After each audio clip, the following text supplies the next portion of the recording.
রাধে রাধে, হরে কৃষ্ণ বন্ধুরা, কেমন আছো সবাই? আশা করছি সবাই খুব ভালো আছো।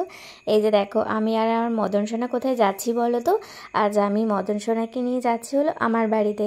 আজ আমার বাড়িতে যে ছোট্ট গোপু সোনা আছে তার জন্মদিন, তার জন্য আমি আর মদন সোনা সকাল সকাল রেডি হয়ে চললাম। এই যে দেখো, বাড়িতে চলে এসেছি। এই যে ঠাকুর ঘর, ওই যে আমাদের ছোট্ট গোপু সোনা হলুদ জামা পরে বসে আছে, আর এই যে মদন সোনা, দুজন মিলে বসে আছে পাশাপাশি। মদন সোনা কিন্তু আজ খুব খুশি, অনেক দিন পর ঘুরতে এসেছে। এই যে এই ছোট্ট গোপু সোনার আজ জন্মদিন। গোপু সোনাকে কি সুন্দর লাগছে না? এই গোপু সোনার জন্য এই জামাটা জন্মদিনে আনা হয়েছিল। কি সুন্দর লাগছে দেখতে, ঘাগরাটা পুরো হলুদ পরিগুলোর মতো লাগছে, অসাধারণ লাগছে। আমি মদন সোনাকে নিয়ে একটু সকাল সকালই চলে এসেছি। সকালে একবার পুজো দিয়ে তারপরে চলে এসেছি, যেহেতু এখানে ভোগ আছে। এই যে এদিকে ভোগে রান্নাবান্না হচ্ছে, মা এদিকে সব কাটাকাটি করে দিচ্ছে, বোন এদিকে কিছু কিছু রান্নাবান্না করেছে। আমি এখন এসেছি, আমি এখন একটু হাতে হাতে করে দেবো, কারণ যেহেতু ভোগের রান্নাবান্না আছে, সবাই মিলে না করলে হবে না। এদিকে যে নিরামিষ সবজি করছে, আমি এখন চলে এসেছি। আমি এখন এই যে একটু বসবো রান্না করতে। তোমরা ভিডিওটি দেখতে থাকো, আশা করছি তোমাদের খুব ভালো লাগবে।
মিষ্টান্ন, 5 রকমের ভাজা, মিশালি সবজি, আর এই যে এখন খিচুড়িও হয়ে গেছে। ভোগের রান্না কিন্তু প্রায় কমপ্লিট, এখন শুধু লুচি আর পকোড়া করলে কিন্তু হয়ে যাবে। তারপরে গোপুসোনাদের ভোগ দেব। এই যে আমার ছোট বোন এখানে বসে বসে লুচি বেলছিল।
রাধে রাধে বন্ধুরা, তোমরা সবাই ভোগ দর্শন করো, ভোগ দর্শনে দুর্ভোগ কাটে।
রাধে রাধে, হরে কৃষ্ণ। গোপাল সোনাকে সেবা দেওয়া হয়ে গেছে, এরপর আমি আরতিও করে নিয়েছি।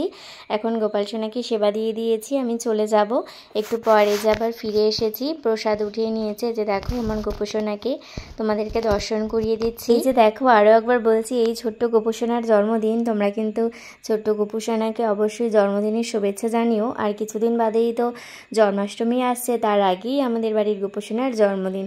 আজকে গোপাল সোনার এই সুন্দর ভিডিওটি তোমাদের কেমন লাগলো অবশ্যই কিন্তু জানিও। ভালো লেগে থাকলে অবশ্যই রাধে রাধে কমেন্ট করো।